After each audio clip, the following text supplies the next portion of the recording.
Order! Order! You are an incorrigible delinquent at times. Behave yourself, man! I want to move on now. I want to move on to an astonishing event, I think last night in Northern Ireland. Certainly the footage began to emerge in the small hours of this morning, where Boris Johnson sought to explain to some members of the Northern Irish business community why they were wrong to worry about Brexit, or he sought to encourage them to be optimistic and excited about Brexit. You know that I'm desperate for reasons to be optimistic and excited about Brexit. I have been for 3.5 years. Currently have found, precisely no reasons at all.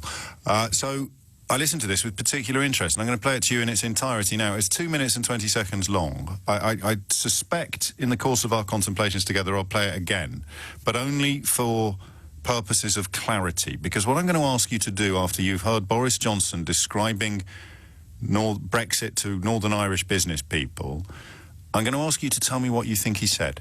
Okay, so pay attention. You can even take notes if you want, obviously not if you're driving. What do you think he has said?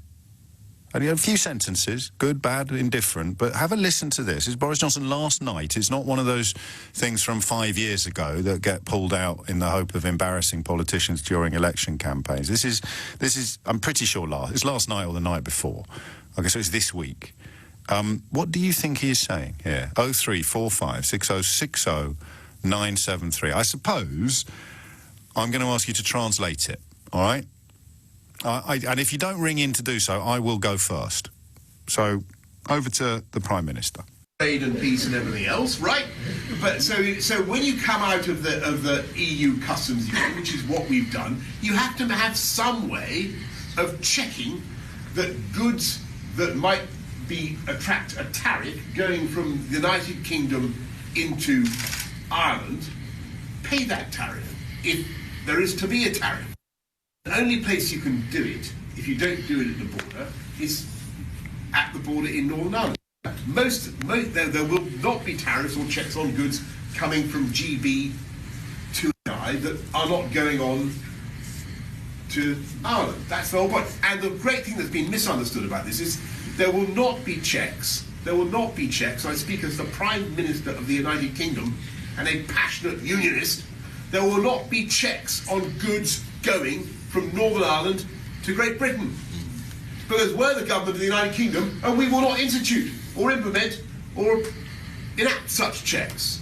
And the idea that Tato crisps from Tandragee Castle are going to be, by some process, it's just nonsense. So actually Northern Ireland has got a great deal. It's got a great deal. You keep free movement, you keep access to the single market, but you also have, as it says in the deal, unfettered access to GB. And so we can also come out and do free trade. The only reason they gave us that deal, by the way, was because they were, at the back of their minds, they were still worried that we would come out without a deal. And even though they could see what the Ben Act was doing to us, and they could see how difficult it was, they weren't quite sure whether the UK government was going to be sufficiently,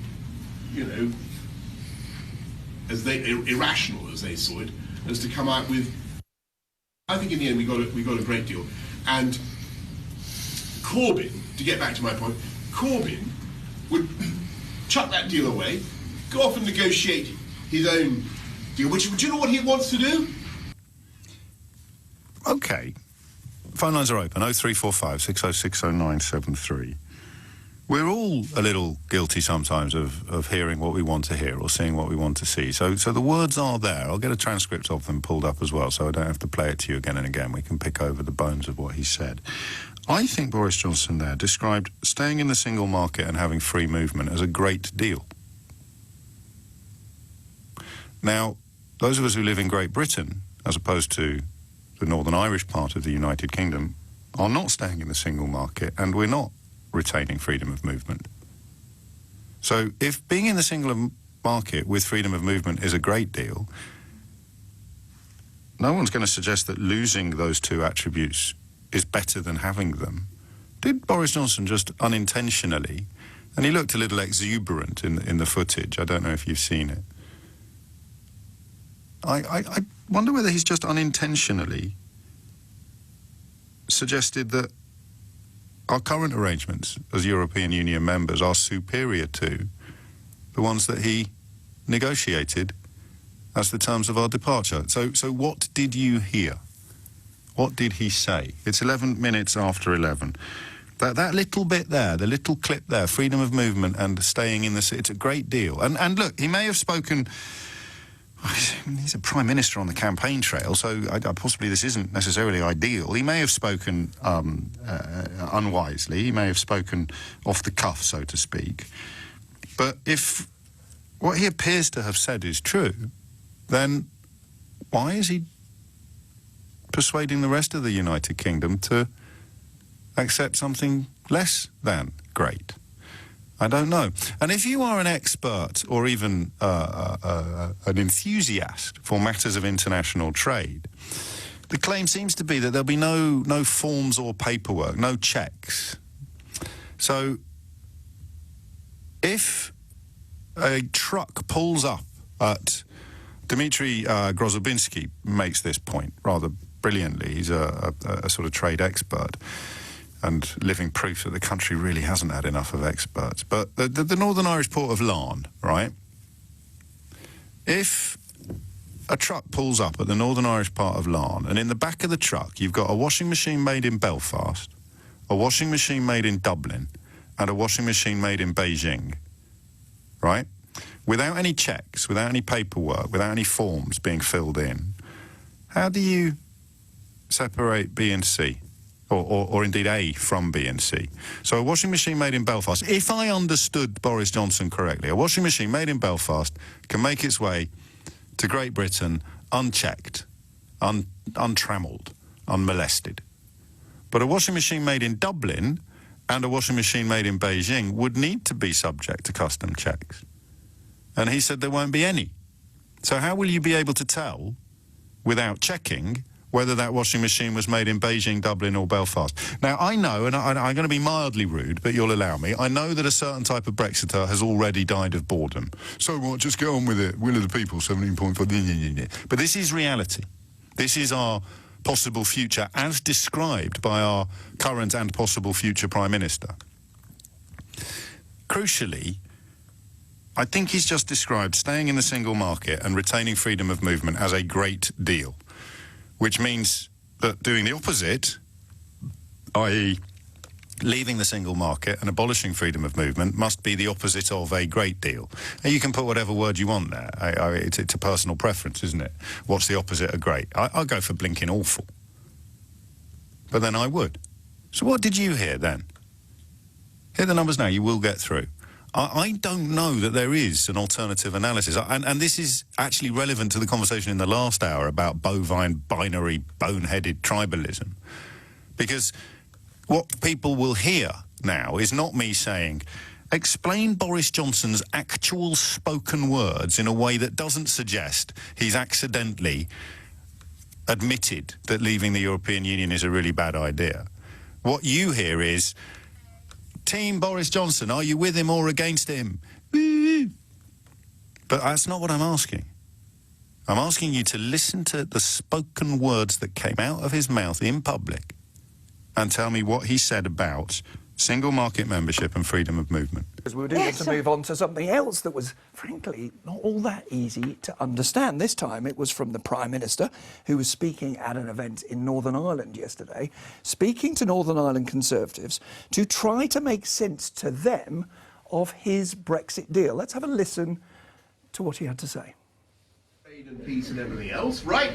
But so when you come out of the EU customs union, which is what we've done, you have to have some way of checking that goods that might attract a tariff going from the United Kingdom into Ireland pay that tariff if there is to be a tariff. The only place you can do it, if you don't do it at the border, is at the border in Northern Ireland. There will not be tariffs or checks on goods coming from GB to I that are not going on to Ireland. That's the whole point. And the great thing that's been misunderstood about this is there will not be checks. There will not be checks. I speak as the Prime Minister of the United Kingdom and a passionate unionist. There will not be checks on goods going from Northern Ireland to Great Britain. Because we're the government of the United Kingdom and we will not institute or implement or enact such checks. And the idea that Tato crisps from Tandragee Castle are going to be, by some process. It's just nonsense. So actually, Northern Ireland has got a great deal. It's got a great deal. You keep free movement, you keep access to the single market, but you also have, as it says in the deal, unfettered access to GB. Well, I hope that was all perfectly clear. We'll be taking exam questions at the end of the programme, just to see what the Prime Minister really was trying to say and whether, as many on social media are claiming, that it wasn't quite what's actually in his deal. Let's join the BBC's reality check correspondent, Chris Morris. Chris, there are people, aren't there, saying that he actually hasn't understood his own policy. Could you see any problems with what the Prime Minister was saying there? Yeah, follow that, as they say, Nick. I mean, there are two things, aren't there? There's goods moving from Northern Ireland to Great Britain. Let's deal with that one first. He said there'll be absolutely no checks, which is basically true, but there will be. This was confirmed by the government late last month after some confusion in parliamentary select committees. Those goods will be subject to export declarations. So who checks whether the export declarations have been filled in correctly, and when is a check not a check? This will not be a bloke in a peak cap standing in a booth at the side of the road. But is it really the absolute unfettered access to the GB market which Northern Ireland has been promised? That really matters in Northern Ireland. And there are those who say even if this is a minimal administrative procedure, it still doesn't meet that promise of completely unfettered access.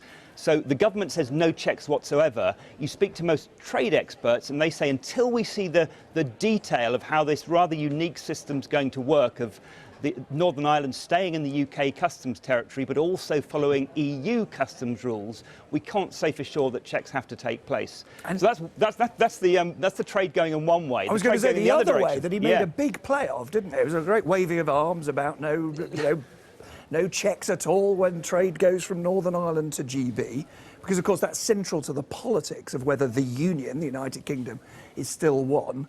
What did you make of that? So GB to Northern Ireland is even more complicated in a way. So two things he said. He said there'd be no tariffs and no checks unless goods are moving on to the Republic of Ireland. And that's not what his deal says.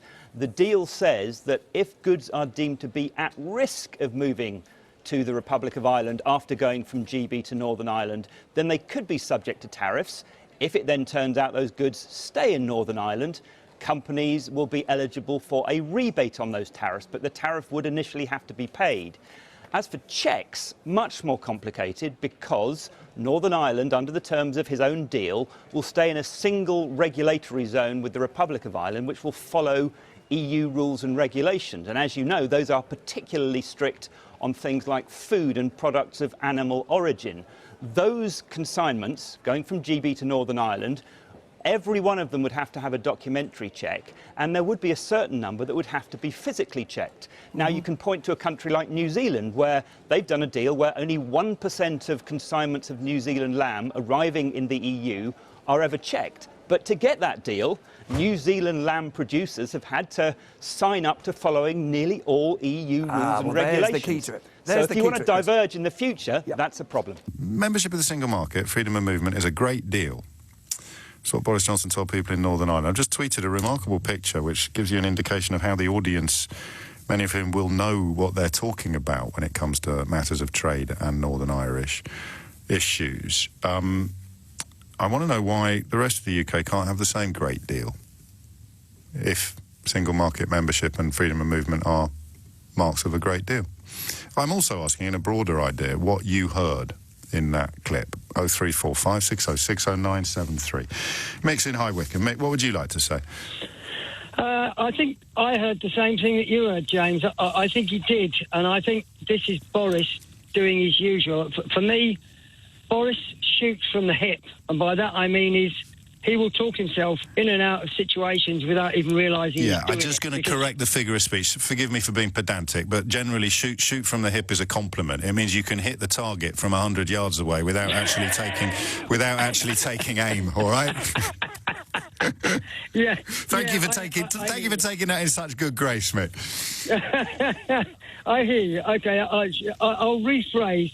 I think Boris reacts to the question and the situation that he's in at that particular time without necessarily having done the required amount of due diligence or having the required information, whereas...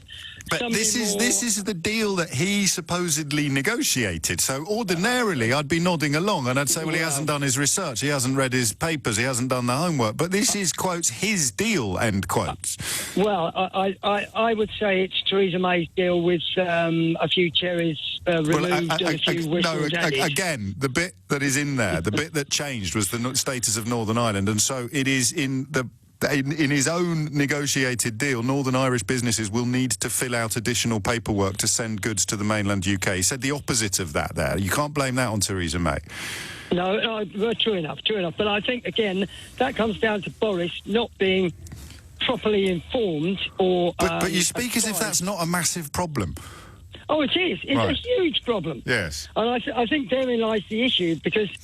obviously 3.5 years ago, democratically, we voted and the government said, we will back the vote and we will deliver it as whatever it comes out. As it happens, Brexit won, and that's the way we were going. And obviously, as you well know, we've trawled along the bottom of the ocean for the last 3.5 years, not really knowing where we're going. Boris has come in and he's making a lot of the right noises without necessarily... anything behind it, if you know what I mean. Well, I do know what you mean, but this frightens me. I know. Oh, absolutely. I couldn't agree more. And I think that the problem we've got as a country, and I think your caller Tristan, I think his name was, slightly earlier said, at this moment in time, I think in the UK and probably in Europe as well, we are devoid of good quality leaders, or certainly the ones that we're being touted as potential prime ministers, leaders of the country, whatever. And I think apropos nothing in particular, Mick, Nicola Sturgeon, the leader of the SNP, is currently making her campaign launch. I see from my television screens, but so I just mentioned that in passing. We'll catch up with the content of that speech. I haven't taken it live in its entirety because the massive majority of my listeners would be unable to vote for her party. But back to the paucity of political leadership in Westminster. See what I did there, mate? I did, James. I did, yes. So what are we going to do about it? Well, I think this is a quandary. This is almost, if you hark back to the years of the war, we are looking for somebody like a Winston Churchill to stand up. But again, see, I'm loving this conversation because we're almost on similar pages, but speaking slightly different or using different fonts. Because Winston Churchill fought the Nazis. Brexit is self-inflicted. Agreed. Yeah, 1,000,000%. But it's still... Winston Churchill was the leader that stood up and took the baton and moved it forward with some purpose and vigour. Whereas I think, I know Boris is quite a supporter of Winston Churchill. Sort of. And I think he possibly sees himself as a Winston Churchill. Probably. Whether he could actually be a Winston Churchill is a totally different question. Yes. But it's whether there is there a Winston Churchill in the Labour Party? Is there one in the Lib Dems? Well, I disagree that we need a Churchillian figure. I agree with your overall broader comments about leadership, but you just need someone prepared to tell the truth about Brexit, and none of them can do that because of this 17.4 million people strong shadow that's been cast over the whole debate. And the reason why it hasn't happened is because there's no such thing as it. There is 10, 20, 30, 40 different versions of it, and you can't have all of them. You can only have one of them, and the minute you're told which one you can have, everybody who wants another one complains, and that's Johnson's problem. And I think that's the point of this speech, isn't it, is that deep down, that's reality, right there. There's nothing better than keeping the single market membership and freedom of movement, but he can never say that out loud, except by accident. Needed to let's be honest. 3.5 years ago, when we said, "Okay, we want to go out," somebody should have taken a step back, reviewed that decision and said, OK, they want to go out. How do we go out? And we need to let people know what the options are, but nobody's done that. Just got straight in. Yeah, let's do Let's do it. Just don't ask me what it is. And oddly, I'm usually quite a robust critic of the man, but Jacob Rees-Mogg did make precisely that point some years ago. Why can't we have a confirmatory referendum once we know the terms of whatever? But he now, I think, either denies that he ever said that, or more likely claims that it's been taken out of context. But Mick's right. It's ridiculous. Measure twice, cut once. And if you're going to buy a house, make sure you get a survey. If the survey comes back bad, don't press ahead with the purchase. Mick, thank you. And thank you again for taking my shooting from the hip criticism in such good grace. It's true, though. You hear this a lot. He shoots from the hip. He doesn't. If you shoot from the hip, you're like Billy the Kid. It means you can hit a sheriff's badge from 100 yards away without even taking aim. Boris Johnson might shoot from the hip, but it seems more often than not it's his own foot where the bullet ends up. Barry is in Dorset. Barry, what would you like to say? Good morning. Hello. I listened to what he said, and I think he has just stated that the Conservative Party is completely happy to break up the union. Except that in the next sentence, he described himself as a passionate unionist, which kind of sums it up. He doesn't listen to himself.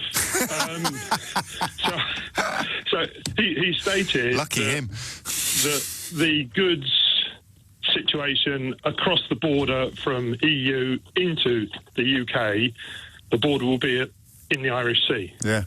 So that border in the Irish Sea will not be checked. So he has just stated that any goods transiting through Ireland, Northern Ireland, into the UK will not be subject to any tariffs if there's any deal going forward. Yeah. So he's undermined his strong position to make a trade deal by already giving a quid pro quo of 0% to Europe, goods coming into the UK.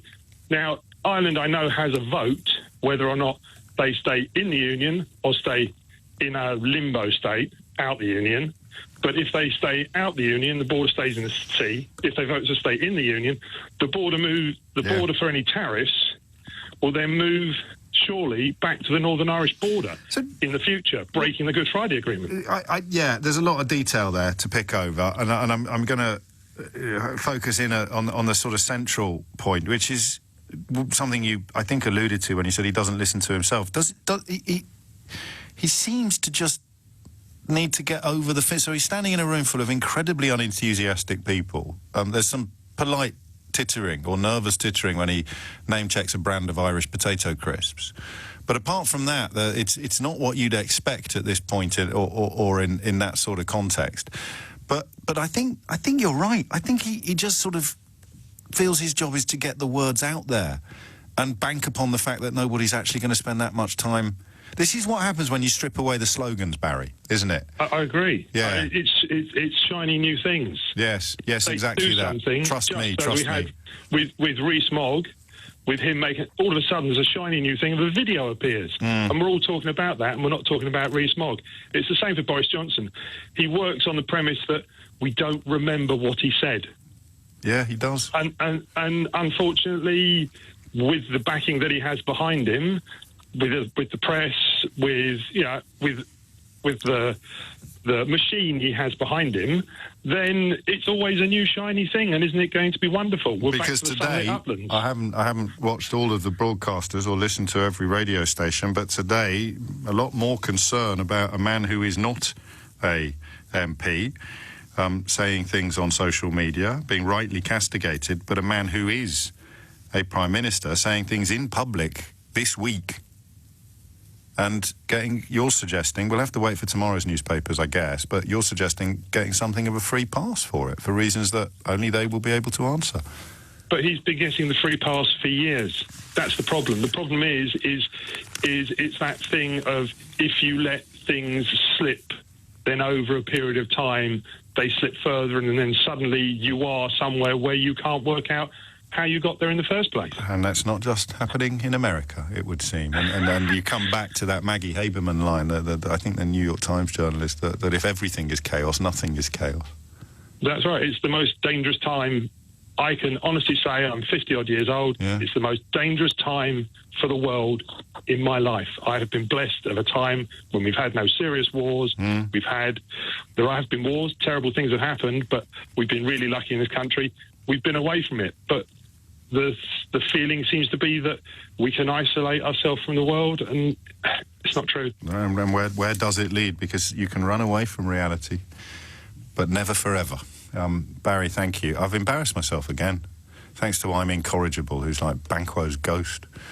I got shoot from the hip completely wrong. Well, this is awkward. I shall be donning sackcloth and ashes after the very latest... And apologising to Mick, I think. Well, can you get Mick back on the line? In the spirit of all the conversations that we've been having today, I'm going to apologise to Mick in public. And I will be donning sackcloth and ashes after the very latest headlines with Holly Harris. The Oxford Dictionary of, I don't know, phrase and fable or something, says that shoot from the hip means to react without careful consideration of one's words or actions. He is shooting from... They even give this example. He is shooting from the hip in an act of political desperation. So Mick in High Wycombe, who is unfortunately unable to rejoin us because he phoned us from outside the hospital and has now gone back inside the hospital, deserves not only an apology from me, but also, I don't know, a compliment for the quality of his characterisation of Boris Johnson. Shooting from the hip wasn't just the correct description of what the Prime Minister was doing in Northern Ireland last night. It's the perfect description. So, Mick, I hope you're not in hospital for reasons that are too serious. And I hope you enjoyed a little bit of light relief as a result of our interchange. But please accept my heartfelt and sincere apologies for giving you a coating for misusing the phrase shoot from the hip when you used it not only correctly, but also close to perfectly. Oh, it's the Oxford Book of English Phrases that has provided us with that definition.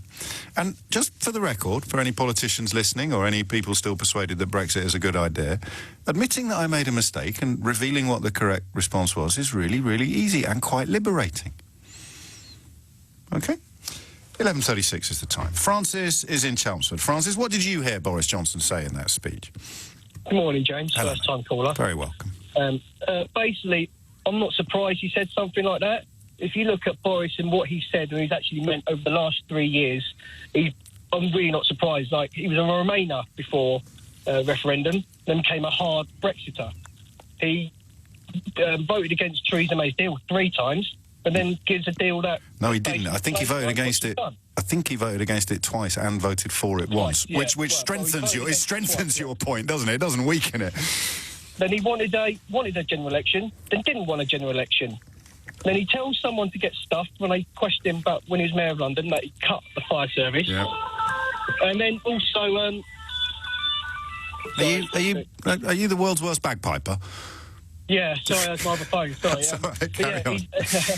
Then when he was Mayor of London, and also the Crossrail, when he tries to claim on radio today that it was on time and on budget, when he was in charge of it, Is that your mum? Is that your mum saying? Is that your mum ringing you up saying, Francis, is that you on the radio? Yeah, basically, yeah. So now here's the problem. I'm not going to dispute anything you've said. I'm not fully across the Crossrail thing yet because it's box fresh. But the rest of what you said, I think, is beyond criticism. But I say this very cautiously. Is it? And I don't think it's deliberate. I don't think there's any master plan. But if you were still trying to persuade yourself that Boris Johnson is not any of the things you've just pointed out, this helps, doesn't it? Because you can just find the bits that you like and stick your fingers in your ears and close your eyes about the bits that you don't like. So this speech that he made last night, where he apparently describes staying in a single market and retaining free movement as a great deal, you just pretend that never happened. And next week he'll make a speech in which he says something very different that you do like. And in that way he gets to be, in a sense, almost all things to all people. Does that make sense, or do I sound bonkers? It makes sense. Totally makes sense. People, Brexiteers will hear what they want to hear without actually looking at the facts that are out there. There are facts about everything that can back up what Brexit can do, but people don't want to do the groundwork. They don't want to find out the facts, and then we end up in this situation where a lie or a misspeak. I mean, to be honest, or a misspeak. But he put this deal together, and he's describing Northern Ireland's end of it as great, and they get the two things that we don't. That's the bit that anybody honest would have a problem with that, wouldn't they? Yeah, let's just say he's flip-flopped more than the person that invented the open-toe sandal throughout his last 3.5 years. That's all I'd say about that. Do you know, I've got this one wrong, and I've already covered myself in embarrassment today, but I think the bloke who invented the flip-flop was actually called Philip Flop. Possibly, yes. But that's how I see it. Anything he says from the last 3 years, I've just thought the opposite. He means the exact opposite. What he's trying to portray as he's just hiding the truth by spouting something that's not correct, especially in his speech when he's trying to say, his opening bit for the general election, when he's talking about Labour's policies, and he's trying to say Labour want to abolish Ofsted, for example. Yes. But that's not the truth. It's not the truth. Well, they do. I think they do want to get rid of Ofsted, but they want to replace it with somebody else. And listening to the same speech that you listened to, I certainly arrived at the conclusion that he was suggesting that they just wanted to get rid of it because he said something about bullying children. Labour don't want to protect children who are being bullied. But it works, I guess. We'd both agree on that. There are plenty of people listening to this who still would cheer Boris's name from the rooftops. Boy, I fell into the trap myself there. Boris Johnson's name from the rooftops in the at every opportunity. I was joking about Philippe Fallope, by the way, so don't even at me. Alex is in. Thank you, Francis. I enjoyed that. I've got one phone line free as I bid farewell to Francis. It frees up a phone line potentially for you, of course. 0345 6060973. Have we clipped that up? Have we got the little bit where the bit about the single market and the freedom of movement specifically being a great deal?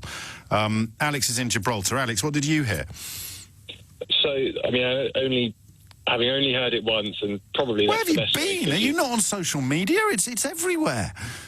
Well, I've been on a flight back from London today, so this is the first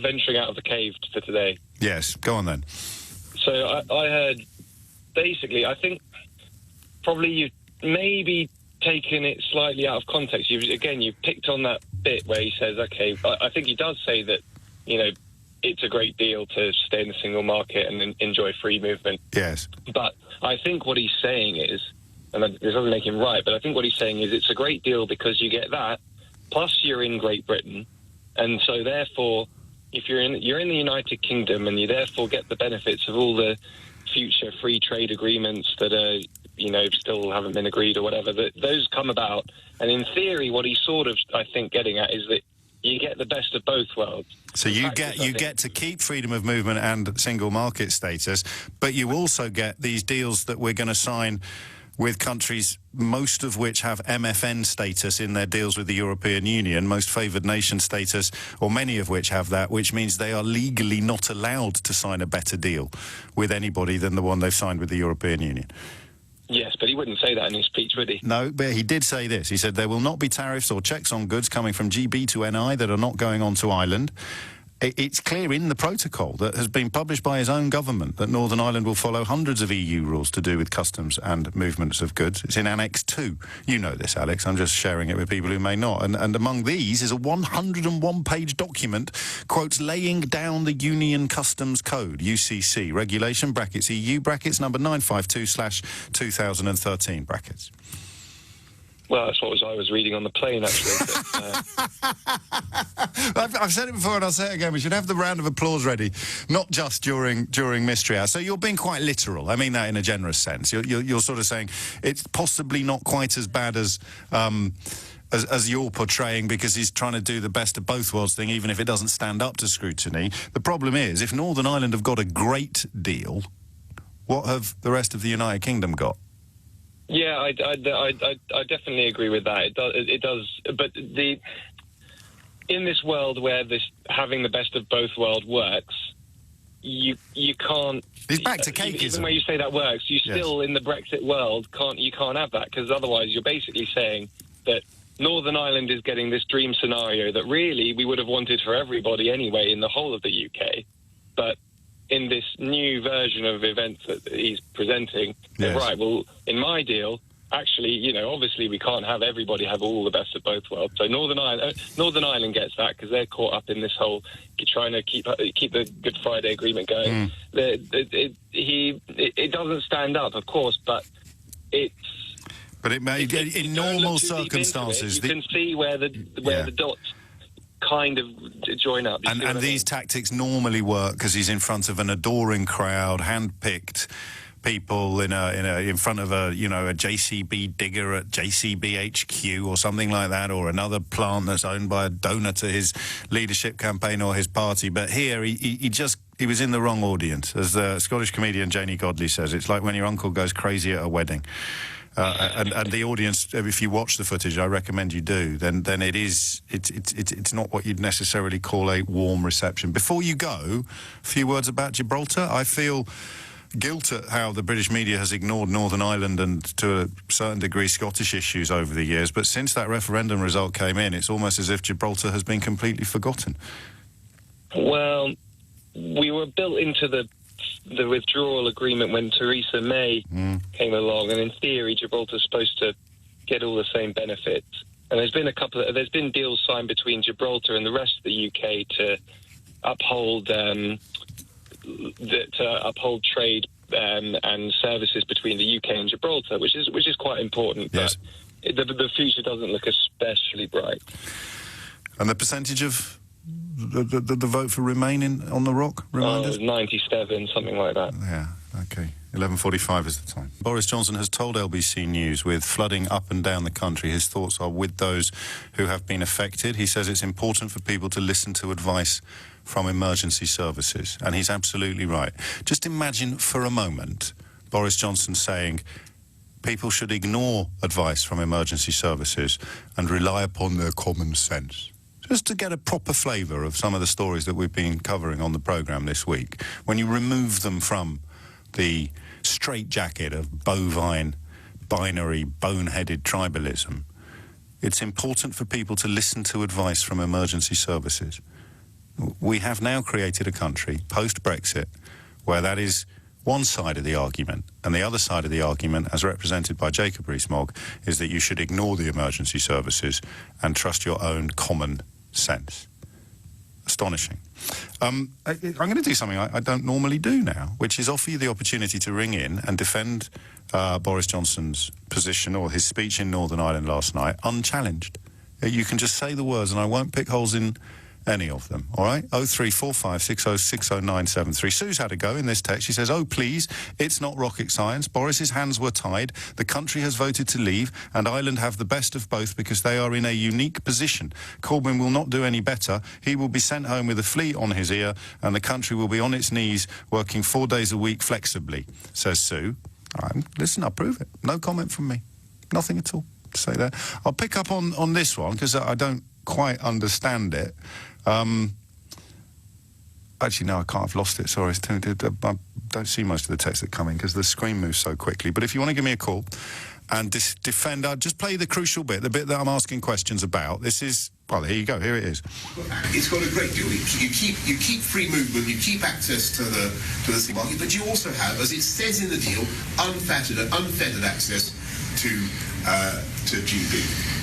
Unfettered access to GB. I don't think it does say that in the deal, but I do think that having freedom of movement and access to the membership of the single market is great, which is why it's so silly to surrender them. But if you want to challenge that analysis by Boris Johnson, I will bite your arm off and let you speak uninterrupted, okay?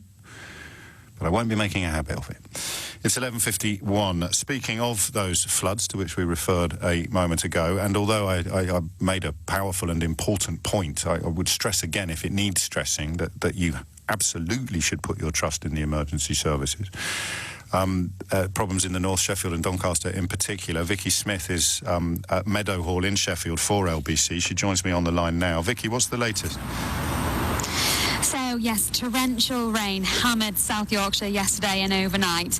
People who live in a village just outside Doncaster, Tolbar, which was hit really badly in the 2007 floods, have called it almost biblical. James Barber's house has been flooded after a river burst its banks. He's told us he thinks it's worse than the flooding they had back in 2007. I live in a village called Whiston, which is on the Sheffield-Rotherham border, and it has flooded before.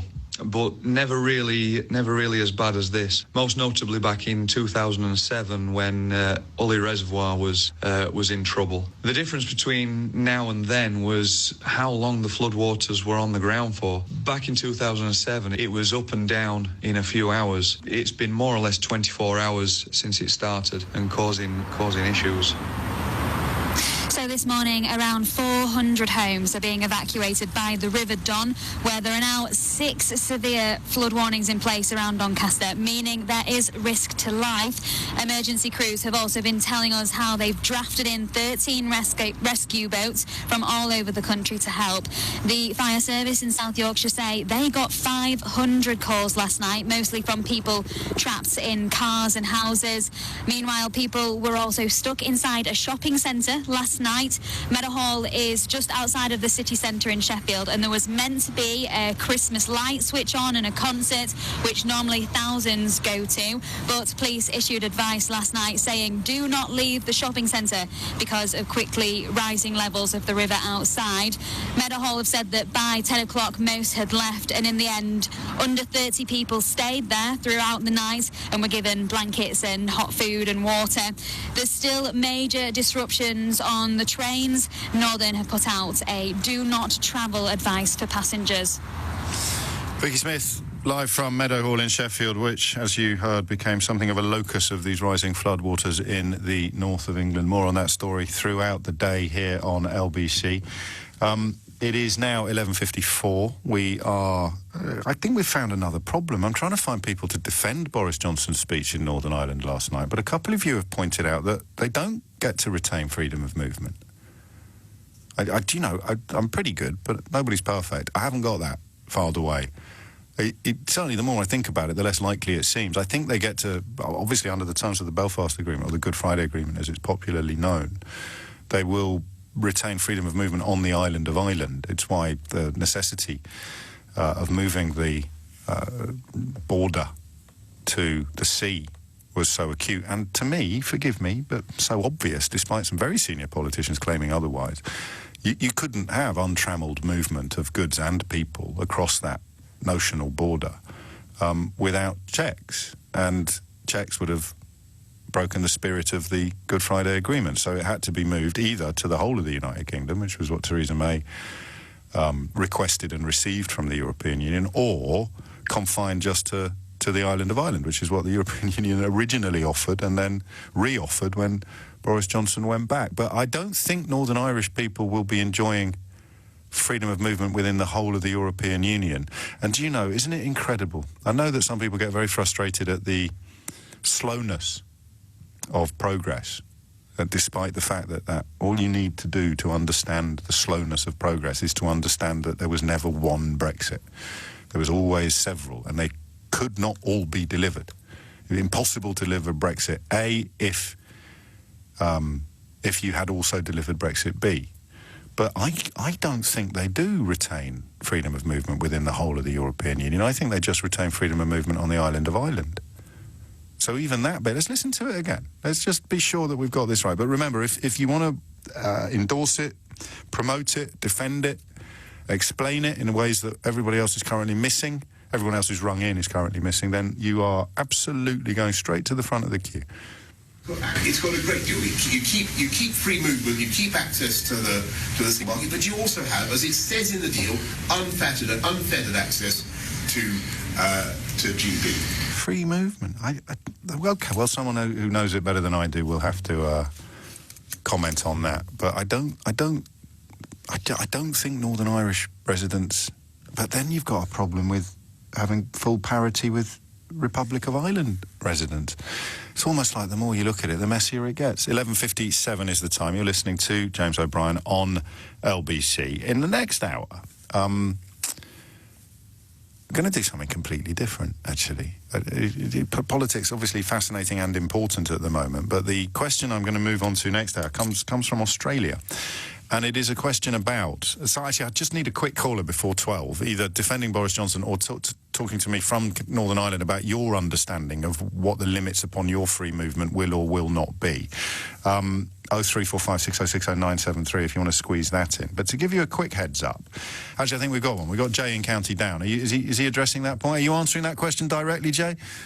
I am, yes, James. So you're at top of the free movement. We still hold on to free movement, well, those of us who have Irish passports do. And anyone can apply for an Irish passport? Well, anybody in Northern Ireland, if they're born, and now the rules were changed slightly a number of years ago. Anybody who's born in Northern Ireland is entitled to have an Irish passport. That's right, and vice versa. What do you mean, vice versa? They're entitled to a British passport as well. Oh, yes, absolutely. Oh, yeah. If you want it. That's one of the requirements of the... So I mean, I'm entitled to an Irish passport. I just don't somehow think of myself as retaining my free movement, but of course I do, don't I? You do. I mean, I don't know whether your dad or grandparents were parents or grandparents were born in Ireland, but if they were, you're entitled to an Irish passport. Yes, I am, and therefore I somehow retain my free movement. Good point. Thank you, Jay. So, I mean, he's right. It is a great deal. Just hasn't answered the question of, oh, hang on, Sanjeep is in Leeds. Sanjeep, what would you like to say? I would like to say is that, Ian Blackford, SNP leader in Parliament, he seems to have got the deal. He thinks he wants the same deal for Scotland. He's so upset. He says UK has shafted, his own words, Scotland, because Scotland would like the same deal as Northern Ireland is getting, free access to EU, and whilst staying in the UK as well. Yes, I agree. So maybe he is the one who seems to understand the deal much better than any of the callers. But Blackford is a passionate Remainer. I know, but right. He keeps saying, he's always saying, why have you denied us yes, the deal? why has Northern Ireland got a better deal than the rest of the United Kingdom? That's right. Well, that's what I'm asking. Because it's because of the Good Friday Agreement. Yes. Now, the question is either the border is within the Northern Ireland and Ireland, or it is between the UK and the rest of the EU, and Northern Ireland as such is treated as a part of EU. Yes. And then I suppose in his defence he could say it is going to be brilliant, it is going to be great to have the best of both worlds. It's just at this point in history we can only describe one of those worlds. Trust me, the other world that you can have the best of is going to be brilliant too. And that's the kind of essence of Brexit right there, I think. Good point, Sanjeep. I'm going to squeeze in one more, although I'm late for the news, so you'll have to be quick. A defence of or explanation of Boris Johnson's comments in Northern Ireland last night from Richard in Dartford. Richard, what would you like to say? Hi, yeah. I think, this backstop thing was a very complicated jigsaw, and one of the four nations was definitely going to be a scapegoat, and I think because of the Good Friday Agreement and all of the complications of Northern Ireland, I think Boris has gotten the best deal he can possibly get, and the sacrifice is that Northern Ireland can enjoy free movement and also enjoy the benefits of Brexit as well. I think they should be in a better position than Scotland is. And that's why Scotland is moaning about trying to come out of the union so they can also enjoy the free movement and the things that help Scottish industries. Nicely put. Thank you very much, Richard. It's 12:01. I told you it was complicated. Do you remember that case in Belfast not long ago, which... I'm going to be honest with you. I followed it, and it was in October, middle of October, so about 3 weeks ago, and it had been running for a while. I didn't quite understand it, and oddly, Jay in County Down has given me the key I need to understand it, because I don't think he was right. That case found that if you wanted to, because the Good Friday Agreement was certainly understood to offer dual citizenship to anybody in the island of Ireland, but certainly anybody born in Northern Ireland could be either British or Irish. And a case was brought, and we spoke to her the first time round, by a young woman who was checking the status of British nationalities law, And what the court found in October was that British nationalities law had not been replaced by the Good Friday Agreement in legal terms. So although the Good Friday Agreement allowed for residents of Northern Ireland to choose Irish or British citizenship, the British government had never given it the full force of law, which means that if you were born in Northern Ireland and you have British citizenship, this is really important. I know it sounds a little bit dense, but this is yet more evidence suggesting, not proving, just suggesting that Boris Johnson doesn't understand his own deal. Because what this court ruling, it was October the 15th of this year, so presumably it was reported, so there's no real excuse for not being across it if you're the actual Prime Minister. But what it appears to prove is that if you want to be an Irish citizen and you're currently a British resident of Northern Ireland, you'll have to surrender your British citizenship. So, God, I'm going to say it out loud, but can I cover it in caveats? Because I'm trying to work it out as we go along. And if I've got this wrong, I will absolutely say so at the first opportunity. When Boris Johnson told the people of Northern Ireland that they retain free movement, then if I've understood this court case from October the 15th correctly, what he was neglecting to tell them was you can enjoy free movement as long as you give up British citizenship. Just let that sink in. Again, with this cap, because, look, this is going to sound a bit arrogant, but sometimes when we work stuff out on air that hasn't been worked out anywhere else, I think we must be wrong, because we're just, I'm still Jimmy from the block. We're just a little radio show. I don't have, like, a building full of researchers like the BBC do, or, thousands and thousands of people who paid to be members of my... I've got a brilliant crack team, obviously, but, they've got to answer the phones. I haven't got time to do all the other stuff while we're live on air, which is why I'm currently working it out for myself live on air with no help. Okay, so it's perfectly possible I've got it all wrong. But I don't think I have. That case found that people born in Northern Ireland are legally British, not Irish, unless they renounce their British citizenship. To enjoy free movement, you'd have to be Irish. Boris Johnson described the Northern Irish people as having free movement under the terms of that deal, but he neglected to mention that they'd have to renounce their British citizenship to exercise it fully. I think I've got that right. Holy McMoley. 12:08 is the time. You're listening to James O'Brien on LBC.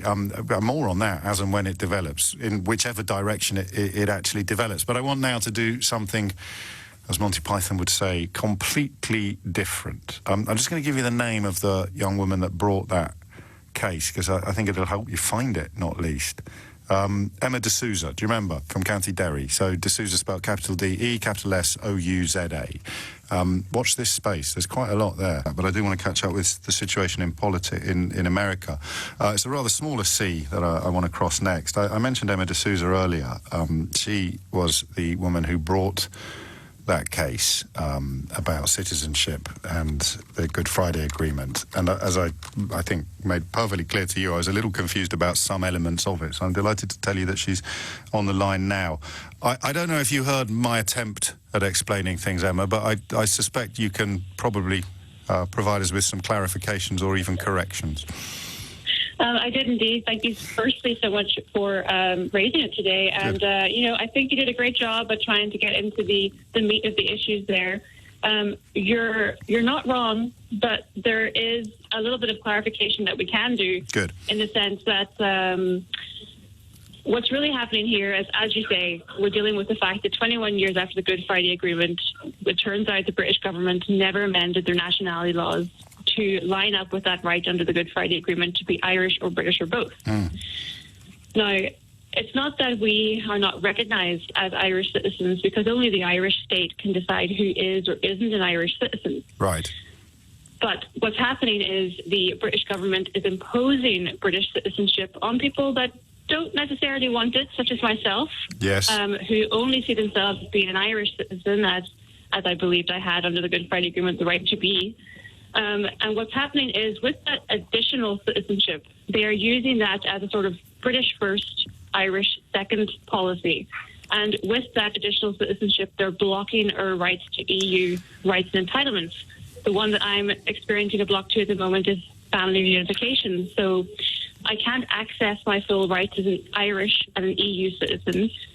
Irish citizens in Northern Ireland have a different set of rights to Irish citizens who were born across the road, in Donegal instead of Derry. So you do have that issue where those that are born in Northern Ireland are not being treated as Irish. We can't access our full rights as Irish. And we're having our rights under the Good Friday Agreement removed. But by law, we are technically still Irish citizens. We just, in the UK, are being considered British first, Irish second, and that's what's happening. No, I get it. And so the opposite experience, which I think your appeal, the ruling brought into play, was that if I wanted to be dual citizenship, if I wanted to avail myself of Irish citizenship, I'd have to renounce my British citizenship first. Well, this is the thing. So there's this whole extra issue of what about dual nationals in Northern Ireland who are quite happy being a dual national, who want to have British and Irish citizenship. Well, guess what? If you want to have both, then you can't access all your rights as an Irish citizen. You have to first go through the process of renunciation of British citizenship and give one up. And that process is quite difficult and bureaucratic and can be traumatic for some people, especially when you're dealing with a region where identity is so complex and really was quite sensitive for a long time. So the process involves you declaring that you're British, paying £372, giving up your freedom of movement for 6 months, and then afterwards you could be given the boot because technically you can be deported from Northern Ireland, I guess, down to Dublin or something, once you've renounced British citizenship. So it's a big legislative gap here when it comes to what's happening in Northern Ireland. And so if the I real issue is... Yeah, go on, sorry. No, go ahead. If I'm British in Northern Ireland, I don't have an Irish passport, what do you understand my freedom of movement to be if Boris Johnson's... And I may be pushing you into territory that you're not fully across, and God knows I don't know anyone who is, but including Boris Johnson, it would appear from last night's comments. But what do you understand their status to be in the context of freedom of movement? Well, British citizens in Northern Ireland won't have any freedom of movement because they won't be considered EU citizens.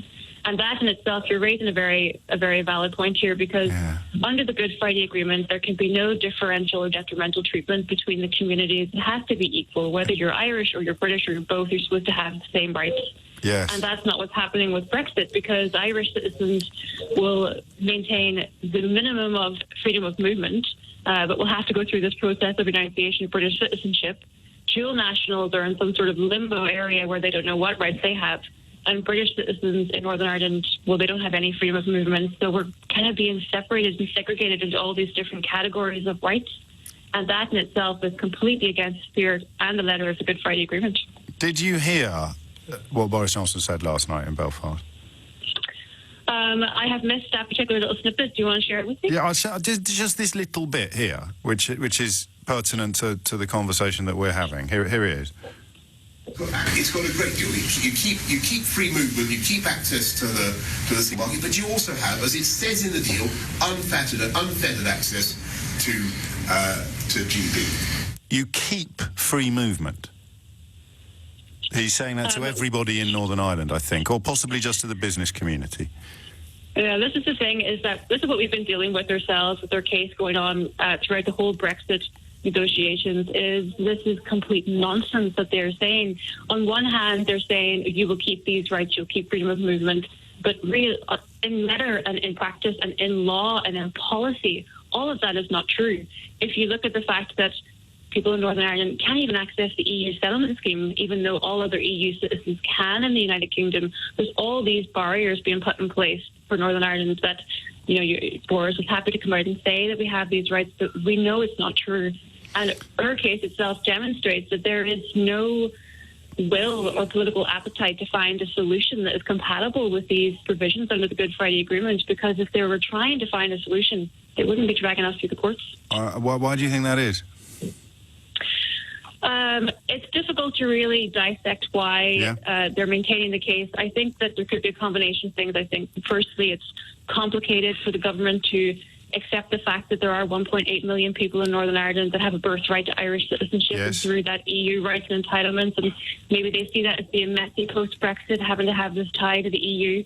But there's also, I think, a disconnect, because the government we have now, I don't think they have the appreciation that we have for the Good Friday Agreement. I don't think they care in the same way that maybe previous governments, or that obviously those of us that are living it here in Northern Ireland feel, because if they did care, they wouldn't be driving a horse and coach through these important provisions such as identity. I mean, let's remember, identity was at the centre of decades of violence and conflict. Of course it was. And now they're forcing people in Northern Ireland to make a choice about their identity when there's supposed to be a free choice. There's no detrimental treatment. I'm so grateful to you for this. I think I understand things now. Oh, I'm really grateful that you had me on. I'm so grateful that you raised the issue, because... Well, I'll tell you what I'll do. I will put in a request to Downing Street now for them to explain precisely what Boris Johnson's understanding of free movement for people in Northern Ireland is under the terms of this deal that he has negotiated. That might be helpful, right? That would be brilliant. Okay, leave it with me.